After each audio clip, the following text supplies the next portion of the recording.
আমাদের সবার প্রিয় ইউটিউবার, ইউটিউবার না আমাদের এই ফ্যাসিবিরোধী আন্দোলনের একজন সোচ্চার কণ্ঠস্বর, আমাদের সবার প্রিয় পিনাকি দাদার একটা আজকের একটা এপিসোড, যে এপিসোডটার শিরোনাম হচ্ছে বিএনপির আওয়ামী লীগ প্রেম। এই শিরোনামে তার একটা ভিডিও দেখলাম আজকে। ভিডিওটিতে মোটা দাগে পিনাকি দাদা যেটা বলতে চেয়েছেন সেটা হলো যে তিনি এই যে গত আগস্ট মাসের যে আগস্টের 5 তারিখে যে আমাদের সংগ্রাম, ফ্যাসি বিরোধী সংগ্রাম এবং তার পরিপ্রেক্ষিতে একটা বিজয়, এই বিজয়টাকে তিনি এতদিন পর এসে খুব জোরে সোরে বলার চেষ্টা করছেন যে এটা একটা বিপ্লব ছিল। তো তার অভিযোগ হলো বিএনপির মহাসচিব মির্জা ফখরুল ইসলাম আলমগীর একটা সাক্ষাৎকার দিয়েছেন। বিভিন্ন জায়গাতে উনি সাক্ষাৎকার দিচ্ছেন। ডেইলি স্টারে একটা সাক্ষাৎকার দিয়েছেন। সেখানে তিনি এই সংগ্রামটাকে অ্যাকচুয়ালি কোনো না কোনোভাবে মানে বিপ্লব এই হিসাবে তার দৃষ্টিতে, পিনাকি দাদার দৃষ্টিতে যে বিপ্লব হিসেবে উনি বর্ণনা করেননি। এটা তার একটা বড় অভিযোগ বিএনপি মহাসচিবের প্রতি। আচ্ছা, সেকেন্ড পুরো এপিসোড জুড়ে, আজকের পুরো এপিসোড জুড়ে বিএনপি আওয়ামী লীগে প্রেম এই শিরোনামে পুরো এপিসোড জুড়ে মোটা দাগে তিনি আর একটা অভিযোগ করেছেন যে সংস্কারের চেয়ে বিএনপি নির্বাচনটাকে বেশি ফোকাস করছে। বিএনপির মহাসচিব বিশেষ করে তার সাক্ষাৎকারে তিনি নাকি এটিও বলেছেন। আমি অবশ্য ডেইলি স্টার পত্রিকায় ফোনে আমি খুঁজলাম সাক্ষাৎকারটা। আমি সাক্ষাৎকারটা পেলাম না। যাই হোক, হয়তো দিয়েছেন, নইলে উনি জানলেন কি করে। তো মোটা দাগে তার 2 নম্বর অভিযোগ হচ্ছে যে বিএনপি সংস্কারকে তার দৃষ্টিতে যে সংস্কারকে গুরুত্ব না দিয়ে নির্বাচনটাকে গুরুত্ব দিচ্ছেন এবং নির্বাচন কেন্দ্রিক কথাবার্তা বলছেন, এবং বিএনপির মহাসচিব নাকি সেটিই বলেছেন। আর তার তৃতীয় যে অভিযোগটা তিনি মহাসচিবকে করেছেন সেটা হচ্ছে মহাসচিব আওয়ামী লীগ নিষিদ্ধের ব্যাপারটাতে অনীহা প্রকাশ করেছেন। এটা তার হচ্ছে মোটা দাগের অভিযোগ। এই 3টা অভিযোগ যে বিপ্লব বলছেন না, ভোট চাচ্ছেন, সংস্কার তার দৃষ্টিতে যে সেরকম মুখ্যভাবে সংস্কার চাচ্ছেন না, আর আওয়ামী লীগ নিষিদ্ধের ব্যাপারে অনীহা প্রকাশ করেছেন। তো আমার এই ব্যাপারে কিছু বক্তব্য রয়েছে। যেমন, আচ্ছা, আমার বক্তব্যে যাওয়ার আগে আমি পিনাকিদার বর্তমান অবস্থাটা সম্পর্কে একটু আমি জানার চেষ্টা করি যে তিনি আসলে এখন বর্তমানে কী অবস্থায় আছেন। হ্যাঁ, ফ্যাসিবাদ বিরোধী আন্দোলন সংগ্রাম যখন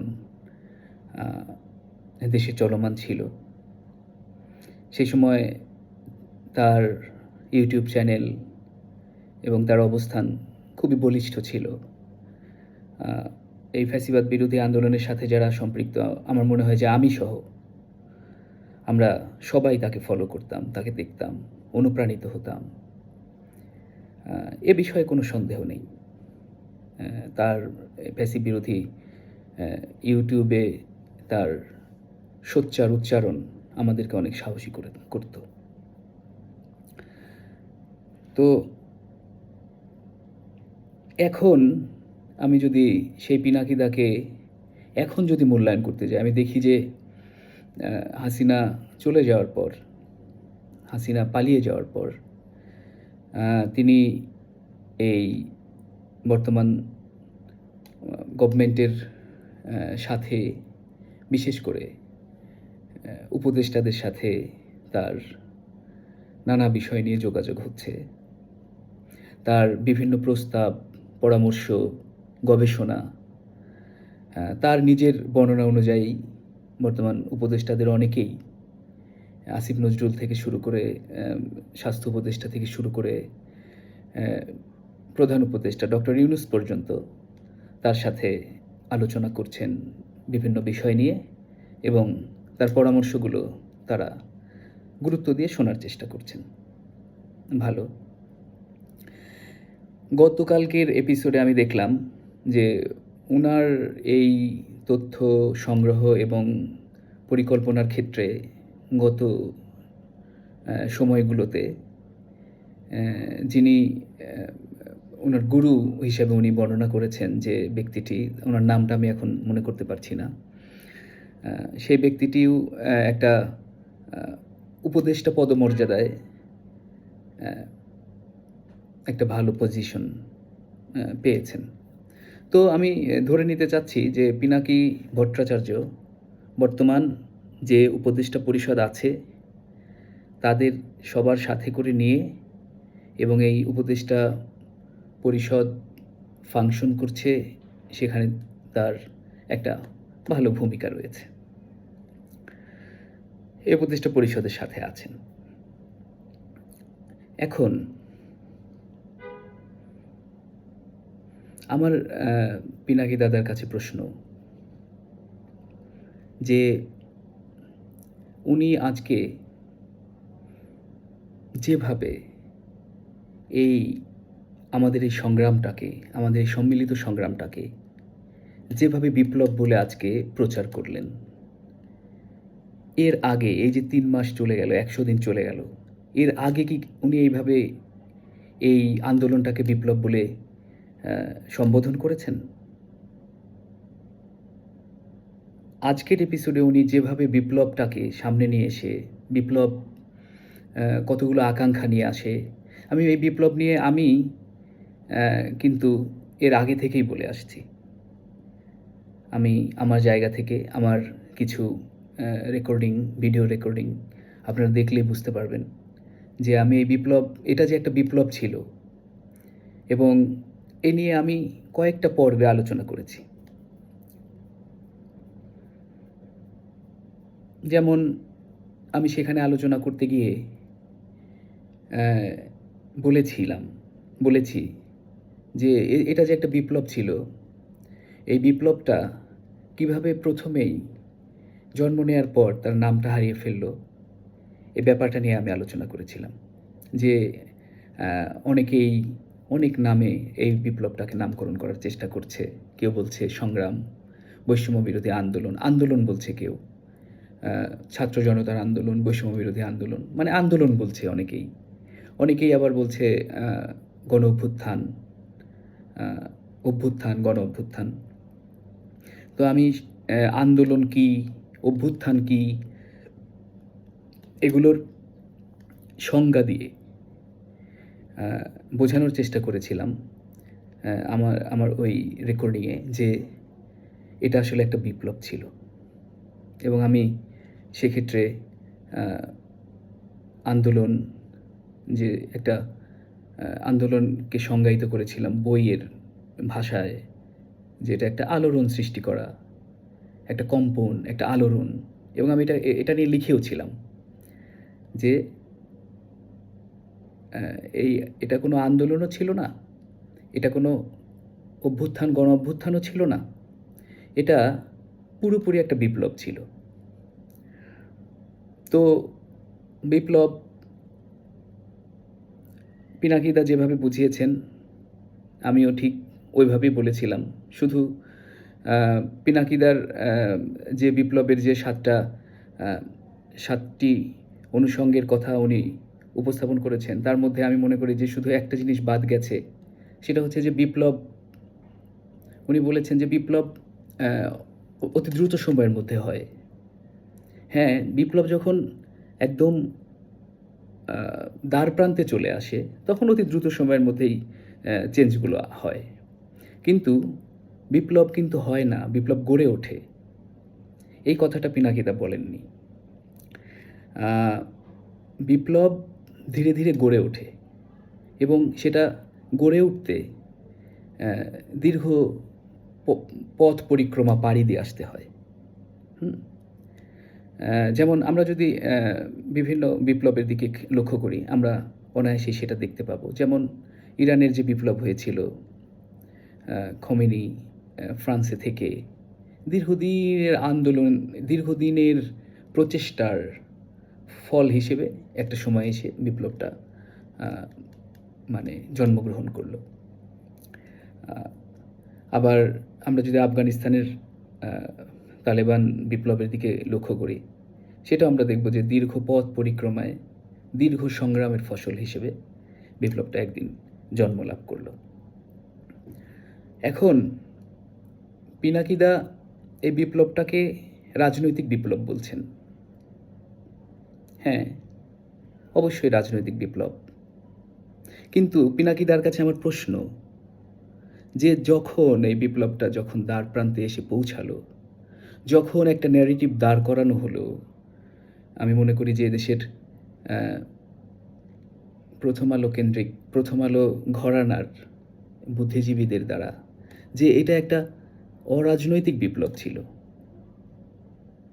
এবং অরাজনৈতিক বিপ্লব বলে এই বিপ্লবের যে স্টেক হোল্ডার, মানে সেই প্রথম থেকে শুরু করে শেষ পর্যন্ত যারা এই বিপ্লবটাকে সামনের দিকে নিয়ে এসেছে এবং বিপ্লব সংগঠিত করেছে, সব রাজনৈতিক দলকে এই বিপ্লব থেকে ছুঁড়ে ফেলে দেওয়া হলো এবং বলা হলো যে এই বিপ্লবটা হয়েছে একটা অরাজনৈতিক প্ল্যাটফর্ম থেকে এবং এই ন্যারেটিভ দাঁড় করিয়ে রাজনীতিবিদদেরকে এই বিপ্লব থেকে দূরে রাখা হলো। দূরে রেখে সেই 111-এর কুশীলবদেরকে দিয়ে পর্যন্ত উপদেষ্টা পরিষদ গঠন করা হলো। তখন তো পিনাকিদা বলেননি যে এটা কেন করা হচ্ছে? এটা একটা রাজনৈতিক বিপ্লব ছিল। রাজনৈতিক নেতৃবৃন্দ কেন থাকবে না? রাজনৈতিক নেতৃবৃন্দকে ডেকে নিয়ে আসা হোক। এই কথাটা কিন্তু সেভাবে পিনাকিদা কিন্তু তখন বলতে ব্যর্থ হয়েছিলেন। আমি মনে করি এটা।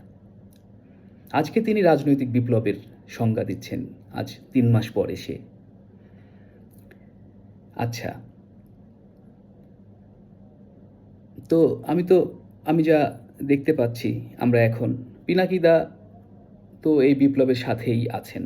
এই বিপ্লব যাদের মানে হাতে সমর্পণ করা হয়েছে, বাচ্চাদেরকে দিয়ে অরাজনৈতিক বিপ্লব বলে অ্যা একটা অরাজনৈতিক বিপ্লবের ধোঁয়া তুলে যাদের হাতে সমর্পণ করা হয়েছে তাদের সাথে তিনি কাজ করছেন। তো এটা যদি তার কাছে যদি বিপ্লবই হবে, যেদিন আমি তার অভিযোগের পাল্টা মানে সুরটা এমন যে মির্জা ফখরুল ইসলাম আলমগীর কেন মানে এটা যদি বিপ্লবই হবে, তাহলে উনি কেন এই সংবিধানের মধ্যে আসিফ নজরুল সাহেবদের আইনের কথা বলে, সংবিধানের কথা বলে এই সংবিধানের মধ্যে ঢুকে যাওয়াকে তিনি প্রতিহত করতে পারলেন না? একটা এপিসোড কেন করলেন না সেদিন? যে এই সংবিধানটাকে ছুঁড়ে ফেলে দিতে হবে। কেন তিনি সেদিন বললেন না যে এটা একটা বিপ্লব, এই বিপ্লবী সরকার হবে রাজু ভাস্কর্যে কিংবা শাহবাগে, বঙ্গভবনে হবে না, ওই ফ্যাসিস্ট হাসিনার ফেলে যাওয়া কি বলে সংবিধানের ভেতরে ঢুকে ওই ফ্যাসিস্ট হাসিনার দোসর রাষ্ট্রপতি চুপ্পুর হাতে এই বিপ্লবী সরকার শপথ গ্রহণ করবে না? কেন তিনি এই কথাগুলো তখন বললেন না? এখন রাজনৈতিক নেতৃবৃন্দকে দূরে সরিয়ে দিয়ে বিপ্লবটাকে অরাজনৈতিক নামকরণ করে এবং তাদের পছন্দের বিপ্লবীদের দিয়ে একটা উপদেষ্টা গঠন করে চুপ্পুর কাছ থেকে তারা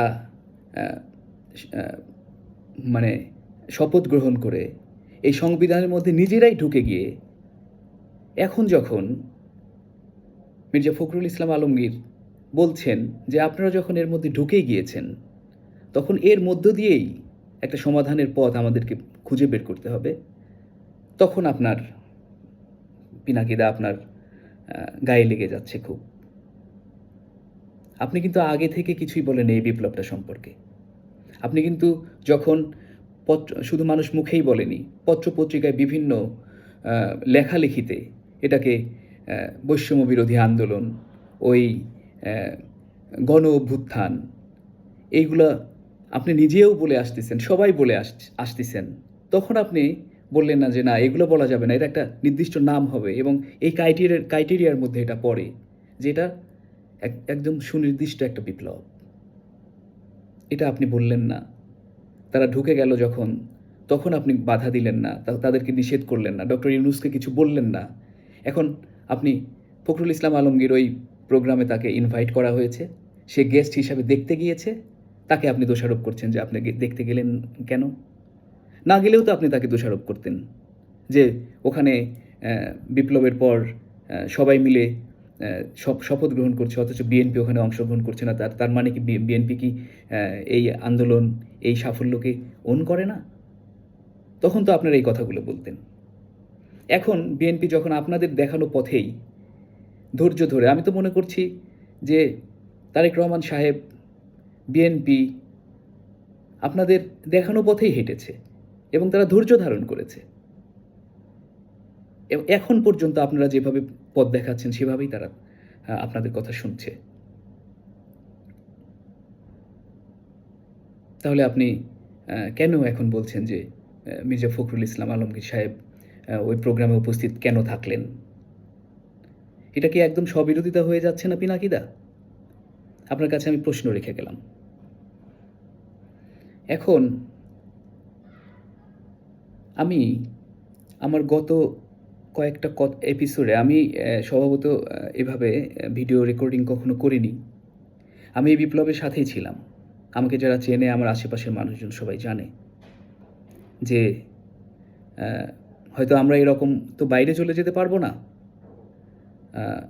সুতরাং আমরা বিভিন্ন টেকনিক করে জীবন বাজি রেখে সেই 111-এর আগে থেকে আমরা এই বিপ্লবের সাথেই ছিলাম। আর আমি তো বলছি যে বিপ্লব তো গড়ে ওঠে, বিপ্লব তো ধীরে ধীরে গড়ে ওঠে, বিপ্লব তো একদিনে হয়ে যায় না। কিন্তু পিনাকিদা, আপনারা এই বিপ্লবটাকে যখন অরাজনৈতিক নামকরণ করলেন, আমি আজকে বলতে বাধ্য হচ্ছি যে ছেলেগুলো কখনোই কোনো আন্দোলন সংগ্রামে আমরা পাইনি, যে ছেলেদেরকে আমরা সেই 111-এর আগে থেকে আমরা এই বিপ্লবটাকে সংগঠিত করতে বিভিন্ন ইস্যুতে আন্দোলন সংগ্রাম করতে এই বিপ্লবটাকে সামনের দিকে নিয়ে আসলাম। তখন তো আপনারা এখন যাদেরকে বিপ্লবী বলে আমাদের সামনে উপস্থাপন করছেন, ভালো কথা, আমরা মেনে নিয়েছি তারেক রহমান সাহেব ধৈর্য ধারণ করছে। কিন্তু আপনি বলেন তো দেখি, এই ছেলেগুলো কবে বিপ্লবী হলো? এই ছেলেগুলো কাদের দেখে বিপ্লবী হলো?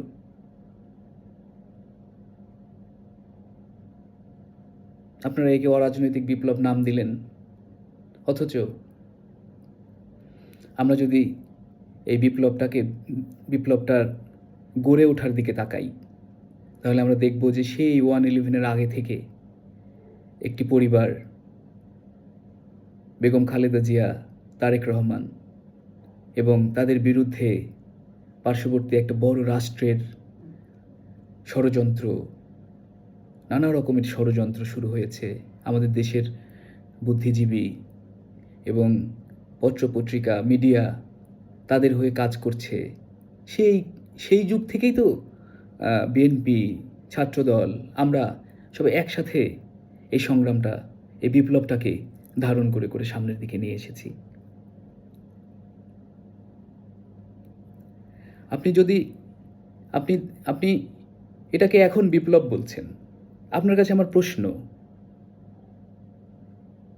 তাহলে এতদিন যখন এই যে বৈষম্য বিরোধী আন্দোলন বলা হলো, গণ অভ্যুত্থান বলা হলো, তখন আপনি কেন এটার বিরোধিতা করলেন না? তীব্রভাবে বিরোধিতা করলেন না? নামটা বিকৃত হয়ে গেল। নানা নামে নামকরণ করে ফেলল মানুষ।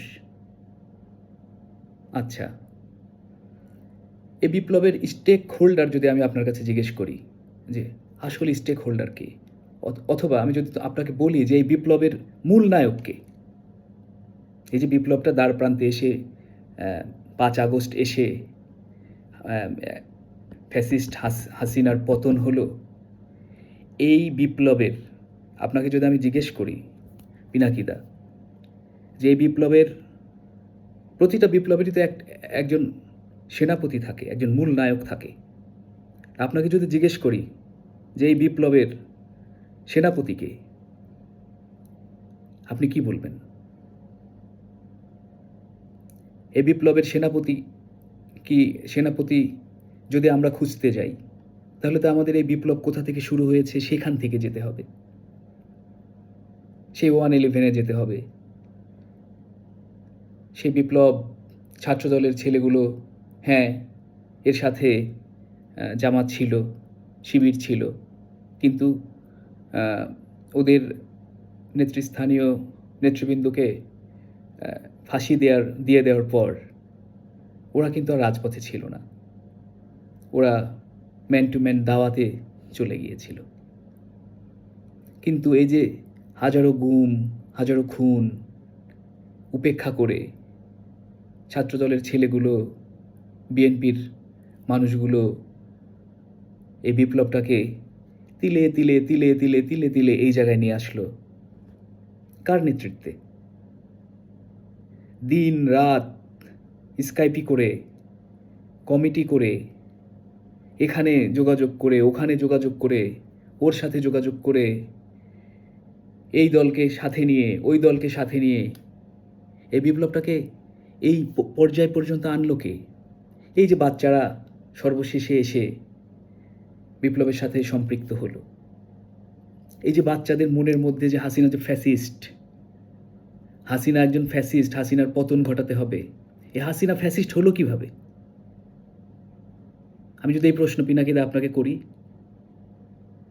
তাহলে কি আপনি কি অস্বীকার করতে পারবেন যে 2014 সালে যখন গোয়েন্দা সংস্থা হাসিনাকে জানালো যে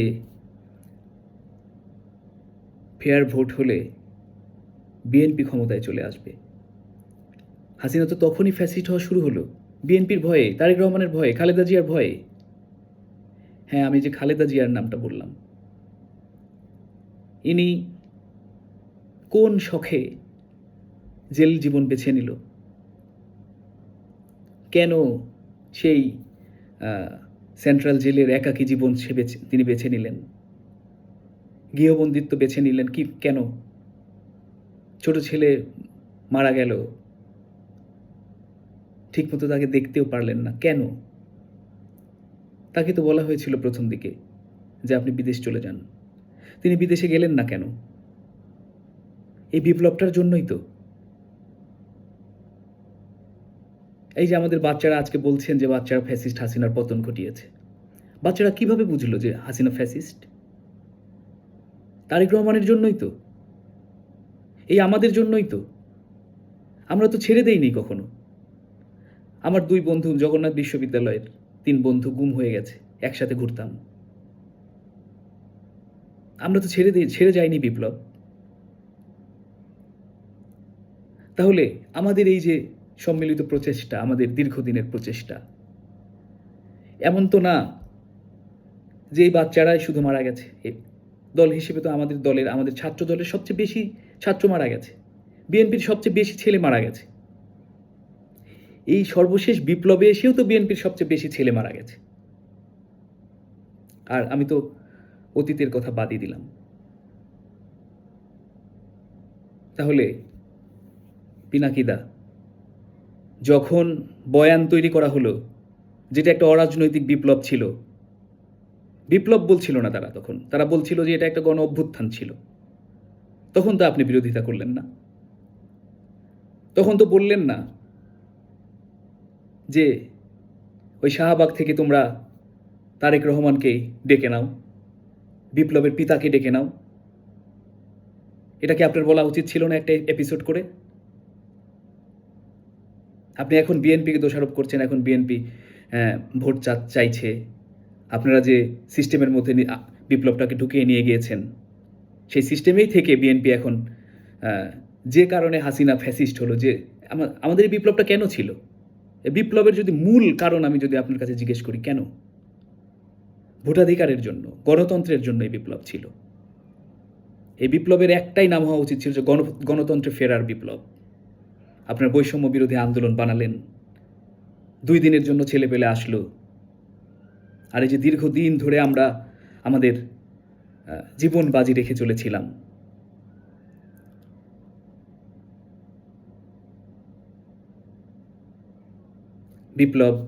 বিপ্লবের পিতাকে আমরা কৃপণতা করলাম। আমরা এই বিপ্লব নামের যে শিশুটি জন্মগ্রহণ করলো 5 তারিখে, তাকে তার পিতার হাতে তুলে দিতে পারলাম না। অথচ আমরা যদি বিপ্লবের ইতিহাস খেয়াল করি, আমরা দেখব, আপনারা হয়তো বলতে পারেন যে তারেক রহমান তো বিদেশে ছিল। কোন বিপ্লবের পিতা দেশে থাকতে পারে? ইরানে বিপ্লবের পিতা খমেনি, সে কি দেশে থেকে বিপ্লব করেছিল? সে তো ফ্রান্স থেকে বিপ্লব করেছিল। কিন্তু বিপ্লব সফল হওয়ার পর ইরানের বিপ্লবীরা কি তাদের পিতাকে ভুলে গিয়েছিল? তারা কি সেই খমেনিকে নিয়ে এসে বিপ্লবটা তার হাতে তুলে দেয়নি? আর সেই বিপ্লবীদেরকে নিয়ে ইরান কি মাথা উঁচু করে দাঁড়ায়নি?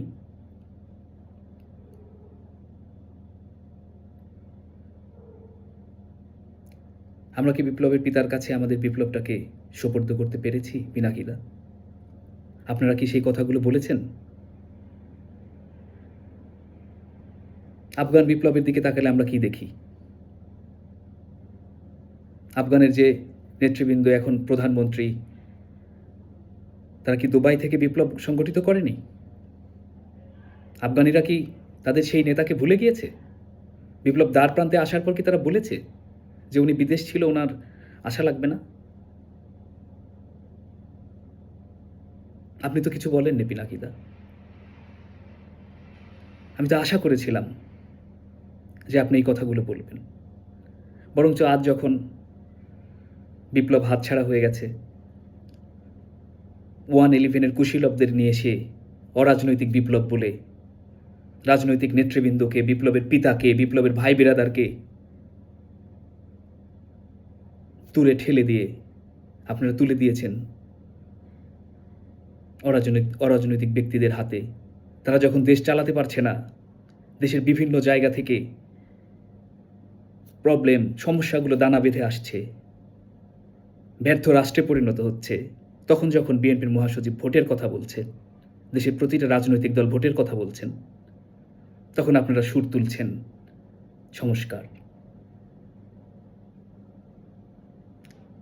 এই বিপ্লব করতে গিয়ে বিএনপি, বেগম খালেদা জিয়া, তারেক রহমান, এদেশের প্রতিটা বিপ্লবী রাজনৈতিক দল আমাদেরকে 31 দফা সংস্কারের ওয়াদা দিয়েছে। এটা আপনি নিশ্চয়ই জানেন। এবং সেটা মাথায় রেখেই তো আমরা বিপ্লব করেছি। আমরা কি এই দেশটাকে ভালোবাসিনি? আপনার কি মনে হয়? এত গুম, এত খুন, এত স্বজন হারানোর আমাদের বেদনা আমরা এমনি এমনি করেছি? আমরা সংস্কার করব না? আপনি 111-এর কুশীলবরাই সংস্কার করলে সেটা সংস্কার ঠিক হবে, আর আমরা করলে সেটা সংস্কার ঠিক হবে না?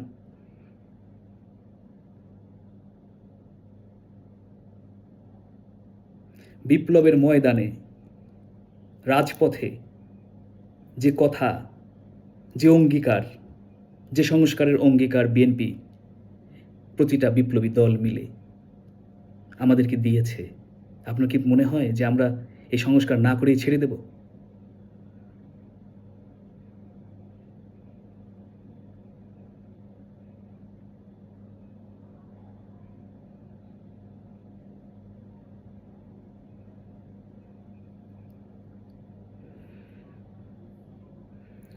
এখন আমার তো মনে হচ্ছে পিনাকিদা, আপনি যেহেতু এই গভর্নমেন্টের একজন অংশীজন হয়ে গেছেন, এতে কোনো সন্দেহ নেই। আপনার বুদ্ধি, পরামর্শ, প্ল্যান এবং আপনার পছন্দের মানুষজন এখানে কাজ করছে।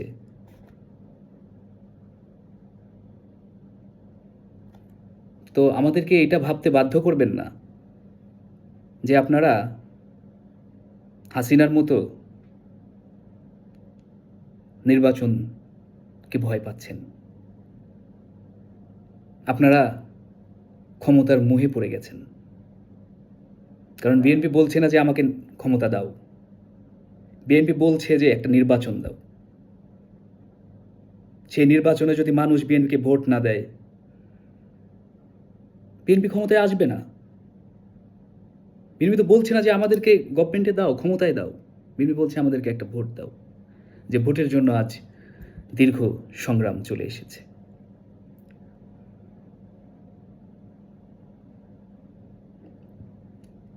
হাসিনা ভোট দিতে ভয় পেয়েছে। আপনাদের ক্ষমতার মোহ, যদি সেই ভোটের আয়োজন করতে আপনারা ভয় পান, নিশ্চয়ই আপনারাও ফ্যাসিস্ট হবেন। এতে কোনো সন্দেহ নেই। আর আপনি যে ভাষায় আজকে বিএনপির বিপ্লবী মহাসচিব, যে মানুষটির ইমেজ আমাদের সামনে পাহাড়ের সমান, সেই মানুষটিকে যে ভাষায় আপনি থ্রেট দিয়েছেন আজকে,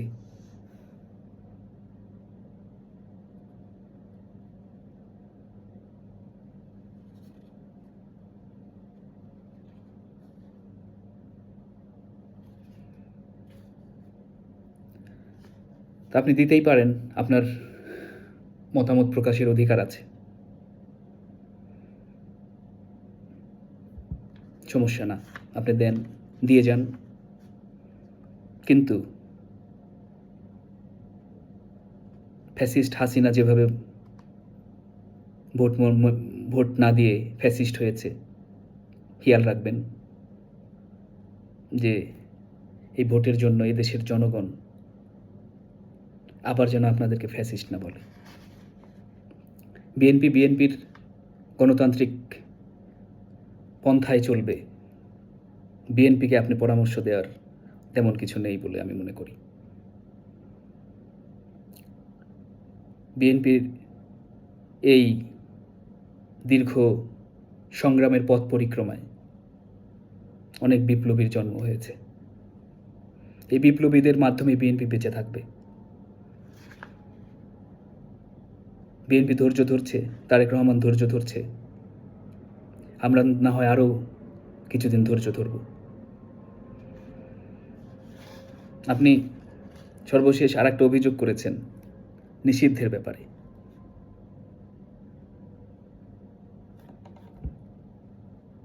দেশের জনগণ যে ফ্যাসিস্ট রেজিমকে নিষিদ্ধ করে দিয়েছে মন থেকে, আমরা মনে করি না যে তাদেরকে আবার নতুন করে লিখে নিষেধ করার কিছু আছে। কারণ পলিটিক্যাল পার্টি একটা আইডিওলজির উপর গড়ে ওঠে। এটার পলিটিক্যাল পার্টি দেখা যায় না, এর শক্তি দেখা যায় না, এটা মনে থাকে। এবং মন থেকে যদি কোনো একটা রেজিমকে, কোনো একটা আদর্শকে মানুষ ঘৃণা করে, সেটাই তার জন্য নিষিদ্ধ হয়ে যায়। বরঞ্চ ওই লিখে তাদেরকে নিষেধ করতে যাওয়া, আমি মনে করি যে এখন তাদেরকে গুরুত্ব দিয়ে দেখার সমতুল্য হবে। বিএনপির বিপ্লবী মহাসচিব, নির্যাতিত মহাসচিব, আমাদের আদর্শ ঠিকই বলেছেন। আপনি আপনার বিদেশ থেকে আপনার অনুভূতি যেভাবে কাজ করছে আপনি সেভাবে বলেছেন। কিন্তু আমরা এদেশে থেকে, এদেশের মাটি ও মানুষের সাথে মিশে বিএনপির মহাসচিব জেল, জুলুম, নির্যাতন, অত্যাচার সহ্য করে যেভাবে বুঝেছে আমরা মনে করি সেটাই ঠিক আছে এবং বিএনপি কখনো আরেকটা ফ্যাসিস্ট দল হয়ে দল নিষিদ্ধ করা, কাউকে তাড়িয়ে দেয়া, অন্যকে সহ্য করতে না পারা, এগুলো কখনো করবে না। বিএনপি একটা মডারেট দল হিসেবে এদেশের মানুষের সাথে থাকবে এবং মানুষই এদেশের সিদ্ধান্ত নেবে যে তারা আওয়ামী লীগকে ছুঁড়ে ফেলে দেবে নাকি আবার স্থান দেবে। এই বলে আমি আমার কথা শেষ করছি।